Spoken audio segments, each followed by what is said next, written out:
It is true that if you put AI in the hands of a developer, they will become faster. They will be able to generate code and be more productive, but it's going to come at a cost of security. You're listening to KBcast, the cybersecurity podcast for all executives. Cutting through the jargon and hype to understand the landscape where risk and technology meet. Now, here's your host, Karissa Breen. Joining me today is Pieter Danhieux, CEO and co-founder at Secure Code Warrior. And today we're discussing the AI March. So Pieter, thanks for joining and welcome. Yeah, no worries. Thanks for inviting me, Karissa. So, okay, let's talk about the AI March. Now, tell me more with what you're hearing from your network around AI. I mean, look, I obviously work in media. I'm hearing it from all sides. I'm hearing people complaining, people against it. I'm just curious now to get inside your mind about what you're hearing. It was probably October, November last year when I kind of first in a group of technology CEOs in Australia where somebody was posting about this ChatGPT thing and looking into it then, like it is of course amazing technology, but I think we're now almost 9 months later. And like it's starting to be like everywhere. Like my wife asked about it, my mom asked about it, and I'm not sure if you were at AISA, but it was like the main question that everybody was asking, like, what's the impact on AI on your company? What's the impact on AI on security in general? Now, I've seen over the past couple of months that there's a whole bunch of offensive tools that are starting to use AI technology to take away repetitive, boring tasks. Like I'm sure there's things like Auto GPT, Pentest GPT, Hack GPT. I think recently there was Password GPT, like all things that are kind of speeding up inefficient tasks and doing a little bit of intelligent stuff on the offensive side of cybersecurity. And at the same time, I think every vendor for the past 6 months has been trying to figure out how AI is a threat to their business, how it would disrupt their business, but also how they can use AI to speed up or help to do things more efficient in their business. I think for us personally, Secure Code Warrior, like we kind of need to figure out, is AI going to help developers building software more securely, or is it going to produce very insecure code? So I think that's where we're kind of looking, investigating, analyzing, experimenting, and kind of trying to figure out what to do with this ChatGPT and BART thing. So how's that going so far? So you said you've started to do some investigating to find out if it's going to develop secure code or not. Do you have any insight so far on how that journey's going? I think the impact on software development in general, it is absolutely something that will help a developer to be more efficient. There's no doubt about that. Like I think developers can use it to write code faster and better and to speed up things. It will make average developers look really good, and it will make non-developers even be able to produce code. I think the only side note that I'm kind of making and the experiments that we've been doing is that the code that ChatGPT and BART are generating, we're not so sure about the quality and the security of that code. And I think if you think about it, those technologies are based upon publicly available information. Like we have sample codes, we have source code repositories online for the past, 15 to 20 years. And it has basically absorbed all of that information. And you can now just query that and say, hey, can you generate this? And can you build me that? But it, as a basis, it's still using 20 years of code that has security holes, security problems, performance holes, and quality issues in it. And I think every single month I do I play around with the technology and I ask it like very simple questions. And I said in May, about a month ago, to ChatGPT saying, hey, can you generate me a website written in PHP that has a login routine that connects to a MySQL database, right? Like a very simple routine. And then you look at what comes back. And of course, what you're seeing is code that has problems in it because it's trained on insecure code. Things like SQL injection is in there. Things like storing passwords encrypted, unencrypted is still in there. Just before this podcast, I said, well, I'm going to play around with BART and do the same because we just had access to BART to the company. I asked it the exact same question and you get a very similar response back, like code that is inherently insecure and that is trained upon 20 years of insecure code. And that's the bit that I'm worried about today, is that developers would start using the technology and blindly trusting that the code that's being generated is safe, secure, stable, performant, doesn't have any bugs in it. And I honestly, with the technology that we're seeing today, I'm not comfortable about that. Like, I don't think that the quality is there because it just hasn't been trained on a whole bunch of insecure code. Now, can we get there in a year and 2 years? Yes, maybe, who knows? Like, it depends on how you train the AI. But yeah, the experiments that we've been doing at the moment doesn't result into anything that is actually safer. And I think there was a Stanford University research paper coming out a few months ago that actually said that developers that are using development tools that are AI assisted, think about GitHub Copilot, in generally, they generate more insecure code than if you don't use the AI assisted code. So yeah, I don't think it solves that problem yet at the moment, but it has great potential. I am looking forward kind of to the future where it might build code securely from the start. Okay, I want to open up a bit more. You made some interesting points, and I was what was coming to my mind was around, like you said, even before you jumped on here, doing that experiment to see what would come up. Now, you could obviously see where the issues were because you've got experience working in this space, right? But for the average person, you would miss things. So, for example, I mean, look, if I went into ChatGPT now after this and typed in like, how do I build a boat? It would technically give me some answers, but I wouldn't know how to verify or validate if that was true or not because I don't know anything about building a boat. So if you go back to with the development side of things, it's probably going to mean that for people who don't come from a development background historically, that, like you said before, that are making bad-ish developers better, or people that have no development experience actually become one by leveraging the tool, which is helpful. But then it also opens up potential issues of things being missed, the validity behind whether that's true or not. Is that sort of where you're going with it? Because there's just going to be lots of blind spots as well, because you won't know whether it's decent or not decent because you don't have that background to back it up. Yeah, so you're absolutely right there. I think if you're unaware and you can't recognize those mistakes, you will just copy paste that piece of code from AI, just like we've done in the past with taking things from Stack Overflow. And I think that is one of the reasons why I think we will still have to have developers understand security and be able to recognize those patterns.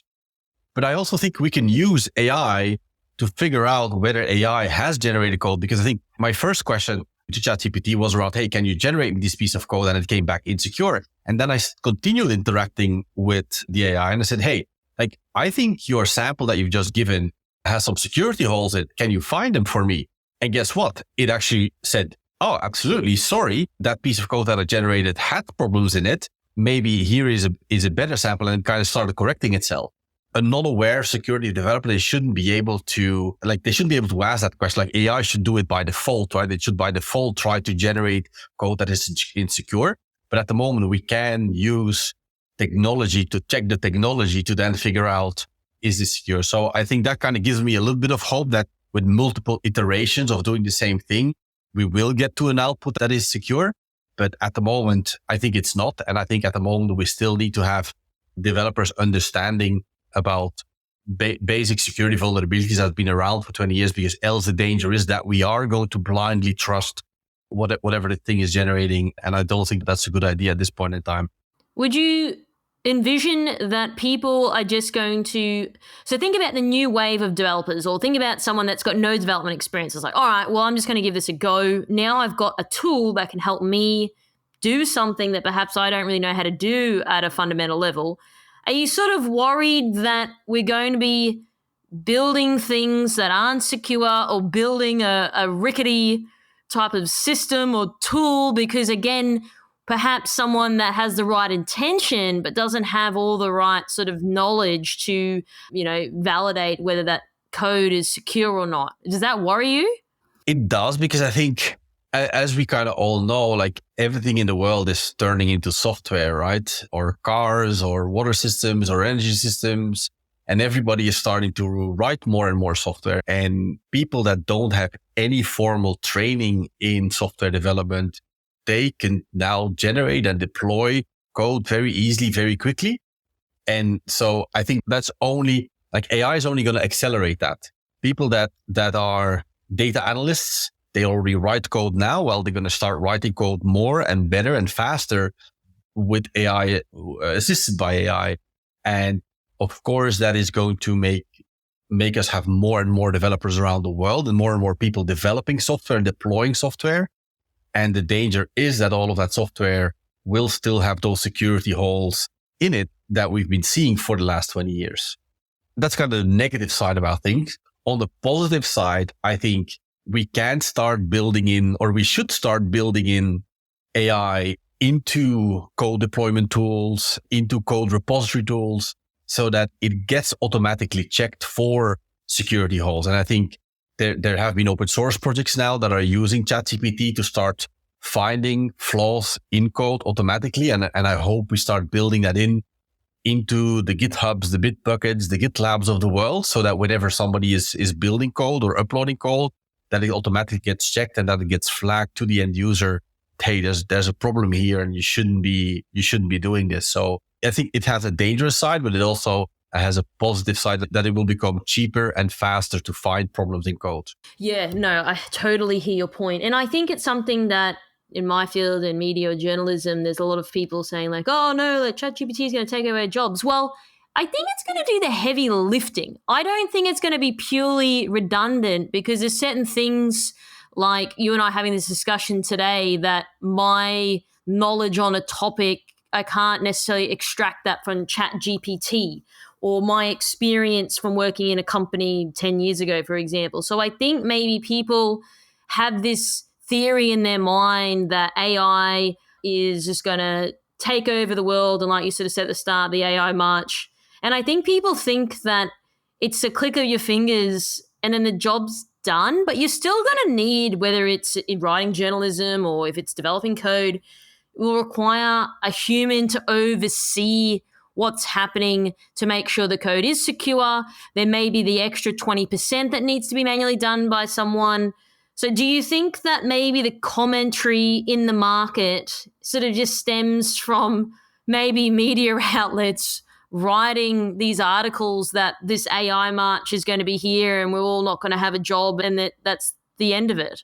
Yeah, I think there's a bit of that people think that AI is perfect and that it will take over every repetitive job very easily. But I think that's not where reality is. And if you actually hear the CEO of OpenAI, he also kind of said like, hey, there's at the moment, there's no view on ChatGPT 5 because it's becoming way too expensive to start training something which is significantly better than 4. So I do think we've seen a huge shift in the last 12 months from AI used to be something that people kind of played around with in a lab and nobody really cared about, to something about like now everybody talks about it, everybody knows about it. But I'm not sure if we're going to see the same shift in the next 12 months. So I think your job is probably not at risk. Technical writers not at risk.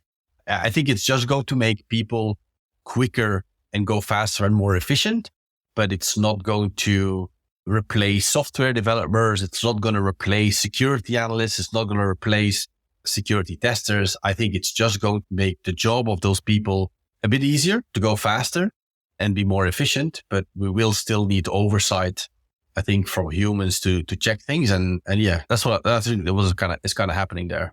I think I did an interview on the podcast maybe 18 months ago, and I read this book, and it basically was talking about how we're traversing into this new way of the digital age and AI and all these things. But it basically was saying that, and much to your point, the people that are doing these repetitive tasks, because of AI that will replace those tasks, meant that those people do more strategic jobs, and certain jobs that require dexterity, for example, like won't be automated. But it also means that we're probably evolving then as a society, because who really wants to do mundane, banal, same sort of job each day anyway? So I think that it's actually better, and it's probably forcing us as an economy to actually think, okay, well, if that can be done by AI and the heavy lifting of generic trivial tasks can be done by a machine, then why not? We should be actually getting our people to focus on the strategic layer and the emotional layer a bit more. So maybe people just aren't connecting those dots. Would you agree with that? Yeah, I think absolutely. I think if you take the simple role of, let's say, a security analyst, today, I think being a security analyst is analyzing lots and lots of data and figuring out, is it an incident, what's happening, correlating. I think all of that stuff is going to become much easier, much faster, and being taken over by AI. But the core job of the analyst to kind of figure out impact and how to respond to it, I think that will be the core thing that they can focus on, rather than kind of trolling through data and trying to kind of figure out patterns and what exactly kind of happens. So I think it's going to make their job just faster and easier and focus on what's really needle moving. I think the same with software developers. I think if you look at software development, let's say 30, 40 years ago, when everybody was still doing either assembly or C++ and writing every single line of code, and it took a full day to kind of write a login routine. Today is very different because we are reusing modules. We have frameworks, libraries that are all pre-written. And so software development has sped up a lot, and we can write things much more faster. And I think with AI, that's just going to accelerate it even more, because we'll be able to generate full programs in literally the click of a command or a button. So I think it's just going to make the job more efficient. But I think the creativity on what we're building it, how we're building it, how it looks like, I think that will still be like the core job there of the developer. So I do agree with that point. Yeah. So I know that we've sort of spoken about the bad side of it, but I want to sort of maybe get into a little bit more is in your position, with your experience, what you're seeing, clients that you're talking to, etc., what sort of worries you the most specifically, though, when it comes to like AI generated code? I want to sort of get into this a little bit more.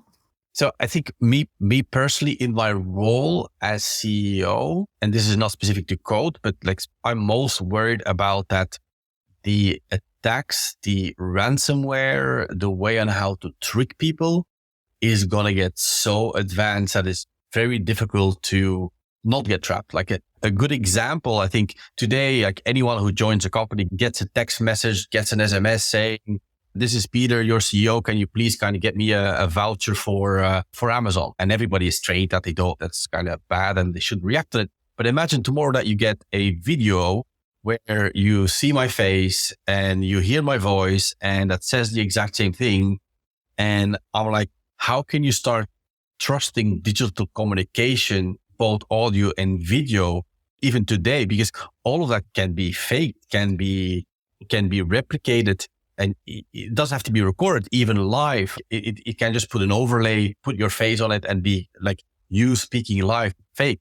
And we have no ability as a society to authenticate that video or authenticate that audio in any type of way, shape or form.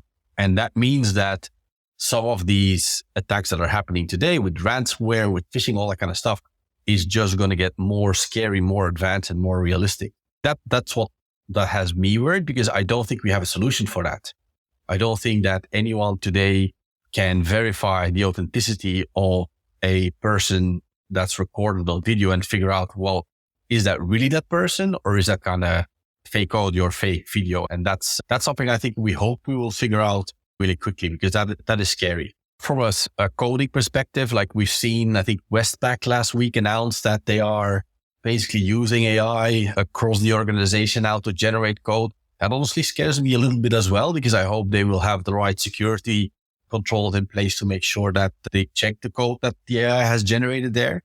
So I think for any business considering uplifting their development capacity of basically, or shedding jobs in software development and replacing them with AI, I would be prudent at the moment to just purely rely upon the AI to generate good quality performant code, not only secure, but also performant and quality code, which is important as well. Do you think people out there are like, nah, you guys are all fired, AI is coming in and that's what's going to generate the code? Are people already at that stage where it's completely like, whether we agree or disagree, it's just more so, are people already saying, no, the whole team's fired, we're just going to use AI to do the job? We're in a recession. We have cost cutting everywhere. Everybody's looking at expenses. And it seems a very easy, quick way to say, well, we're going to reduce our staff costs in software development. Why? Because we're going to make our developers 30 to 40% faster because they now going to use AI assisted software development, which they've got a point, right? It is true that if you put AI in the hands of a developer, they will become faster. They will be able to generate code and be more productive, but it's going to come at a cost. of security. So to be honest, I do think there's companies out there that are using the economic situation to basically push AI and not replace headcounts. But I think we just have to be careful from a quality security perspective that the output is probably not going to be as good as if you have humans building the code.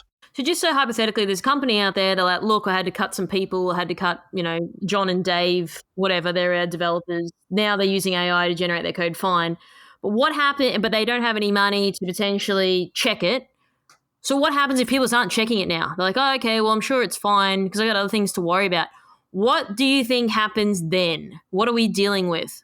I think we'll just see more of the stuff that we've been seeing from an attack perspective, right? I think if you look at the frequency of the successful attacks that have happened, like I'm pulling up two examples, like if you take up the Medibank and the Optus thing here in Australia, these things are not happening on a weekly basis. While take 5 years ago, 10 years ago, you might have maybe one every 6 months, one every 3 months. Now it's a weekly thing.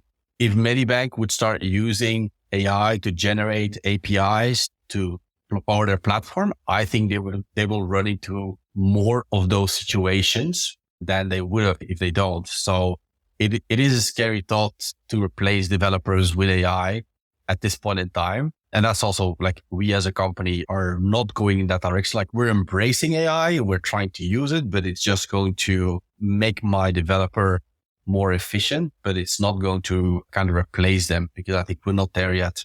Well, I think it's like an enhancement rather than a replacement. So yeah. I think if I drink coffee in the morning, I'm probably going to be a lot more effective than versus if I don't. But I don't think the coffee replaces the quality of the work that I'm doing just on its own. So I think maybe that's how people need to start looking at this rather than fully replace more than it's a tool to do some of the heavy lifting and the enhancement of our job.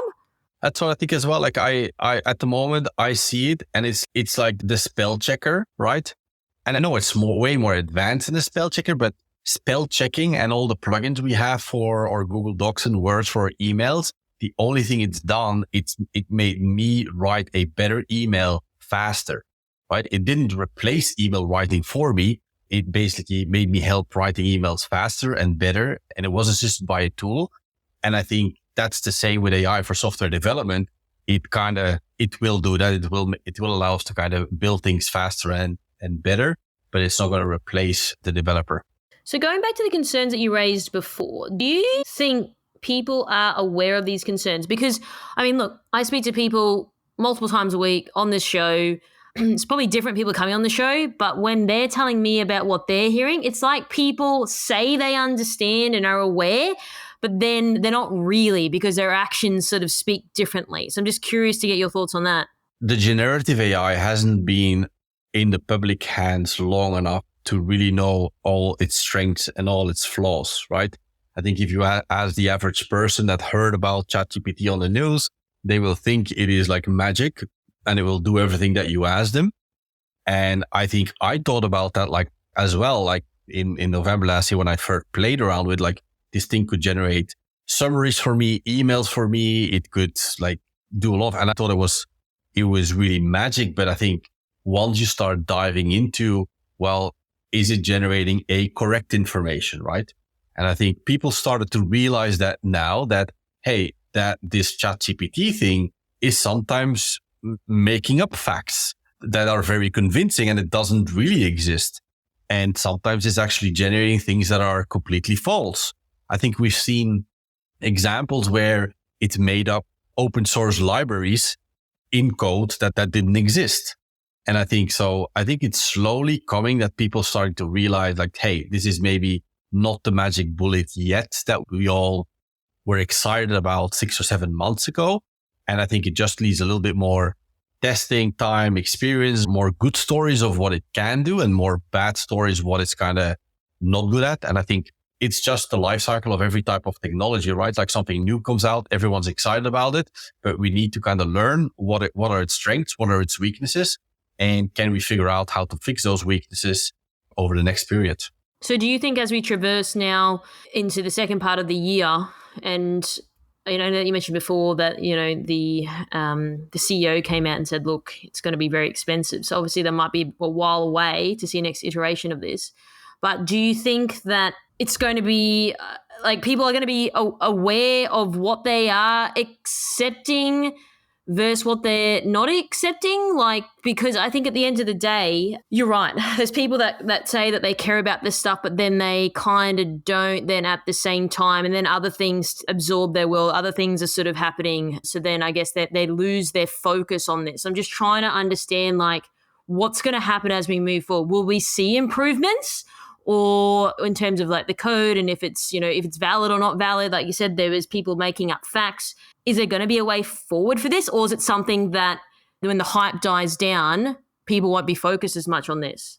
I think it is going to start appearing in every piece of software that you're using, right? Like in Google Docs, in Word, in Slack, I think in Australia, we had Canva releasing things. We had Culture Amp releasing things, and like everyone is going to start building this into their software. So that means that more and more people will start experiencing what it can do and what it cannot do. And a good example is that I think when we first heard about AI, it was like, oh, this thing can like automatically generate paintings and generate images. You just have to kind of type in what you want to see, and poof, it generates an image, which sounds really great. But then you look at the image. Yeah, you look at the image and I spent like a half hour trying to get the image that I wanted. And I got frustrated saying, no, this is not what I wanted. Like I wanted a dog with a hat on in space, and it's not really understanding what I really want. So I think the more that technology gets exposed to people, the more they will realize, like say, oh, okay, it maybe only does 60% of what I thought it would do. So I think there will be more and more awareness about what it can do, what it cannot do. And that's the same for software development. Like the more developers are going to start using it, they're going to see that it's not flawless, and that'll make their code faster and better, but not necessarily more secure. And at the same time, I think we will keep continuing to see improvements of what it can do, but I don't think it's going to be like the seismic shift that we've seen from 22 to 23. I don't think we're going to see that in the next 12 months. I could be wrong because I'm not an AI expert. Like I only follow what I'm kind of here in the network and so on, but I don't think we'll see the same kind of shift in the next 12 months. Yeah, no, definitely. Yeah, you make a great point. And I think the other thing is as well, we're moving into this uncharted territory. Like there's no handbook, there's no rule book. Like no one really knows at the end of the day, one, what this thing's fully capable of. I think we've dipped our toe in the water. Like you said before, around the image that it's creating. So we understand how it's shaping, but we don't know the full extent of it. So I guess that it's probably going to be time until we start to get data points and start to understand how this beast works in terms of the mechanics. But it hasn't been enough time that's elapsed to get underneath the hood and discover what's going on. Yeah, I think absolutely. And from a security perspective, I think there is already AI out there that will be able to generate malware automatically, that will generate ransomware automatically, it's now integrated into things like Metasploit and password hacking. Like all of that, we're going to start seeing the impact more and more I think over the next few quarters on security tools, both attack and defense. And I think that will be both good and bad, because even that will be accelerated, right? Like the offensive side will see accelerating. Why? Because now they have tools that can do it much faster than a human can do, and that can start correlating information and basically start automatically executing attacks in a much more intelligent way. And at the same time, we'll see that from a defensive side, we'll see that it will accelerate on how we can detect and respond to attacks. But yeah, I think over the next few quarters, we'll just learn more about what it actually means for cybersecurity in general. So, that sort of saying that people say in our space that people have given up privacy because they want more efficiency. Are we still going to see that perhaps? Going back to, okay, it's tough times, we've got to get rid of our developers, or actually maybe if I just input this stuff into ChatGPT, it's going to save me time, even though I should probably do the right thing, but it's going to help save 6 hours of my day because I'm running out of time to do this project, for example. Are we going to see more people taking the risks of not developing secure code, for example, to save time because there is a solution at the moment? Now, whether it's viable or not is another problem, but it's just more so the mentality towards how people are adopting this technology into their everyday work. any business today that says security is more important than the speed of delivery, I think is lying. Like we're definitely not there. I think in most companies, being able to kind of go fast and go live and break things, like it's always a priority over security. Like even us, we're a software vendor, we produce code. And even for me, although I have a security background, like to me, it is much more important to get features out, to get updates out, to get new things out quickly. And I think taking a reasonable risk with security there. But I think with most companies, it's all about speed of delivery comes first and security is kind of an afterthought. And I think that's not going to change with GPT. Like it's just going to allow us to go faster in delivering stuff. And I think security will kind of hopping along and trying to kind of catch up. And I wish it was different. I wish kind of people would balance out the speed and security. But I think, wasn't it Mark Zuckerberg from Facebook that says, well, ship it and break things? And that's unfortunately, I think, the world we're living in today. Like it's all about the new features, the new software, and pushing it out and not necessarily caring too much about the security of it.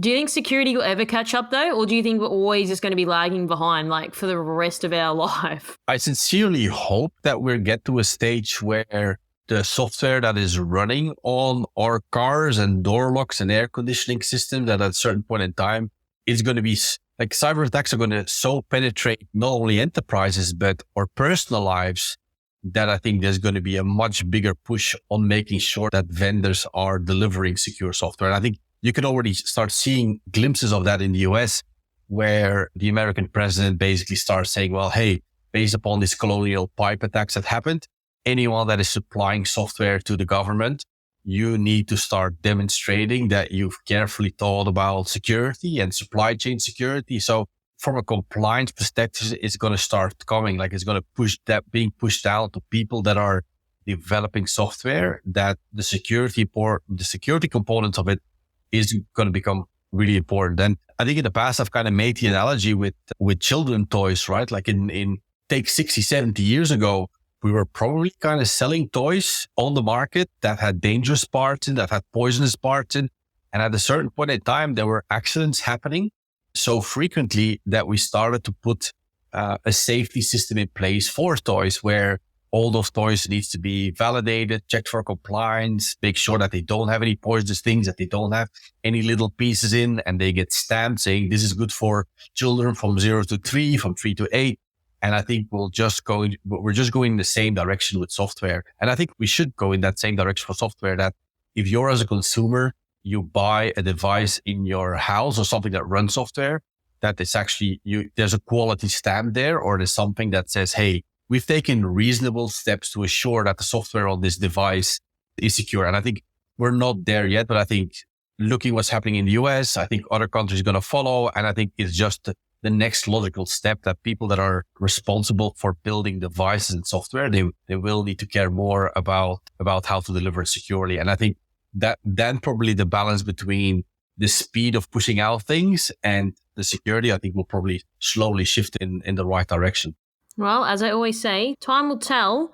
And let's see what happens. I mean, that's why I do the show, just to hear people's thoughts, opinions, their insights. Like, we don't have all the answers, but it's about sharing them and having that conversation. So, Pieter, is there anything that you'd like to leave our audience with today? But the key learning that I had as well, like, let's not trust AI fully yet. I know it's making our lives, it's going to make our lives easier and better, but let's still be prudent on the quality and the security that's kind of spitting out. And let's keep an eye on, or an analytical eye on, the output of AI, so that we fully understand its strengths and its weaknesses before kind of diving into the deep with AI and replacing everything and everyone with ChatGPT. Well, as we said, enhancement, not replacement. So yeah, let's see what happens. Let's see how things unfold. So Pieter, thanks so much for your time. I really appreciate you being honest and sharing your thoughts and your insights with my audience today. No worries. Thanks for having me, Karissa. Thanks for tuning in. We hope that you found today's episode useful and you took away a few key points. Don't forget to subscribe to our podcast to get our latest episodes. This podcast is brought to you by MerkSec, the specialists in security, search, and recruitment solutions. Visit merksec.com to connect today. If you'd like to find out how KBI can help grow your cyber business, then please head over to kbi.digital. This podcast was brought to you by KBI.media, the voice of cyber.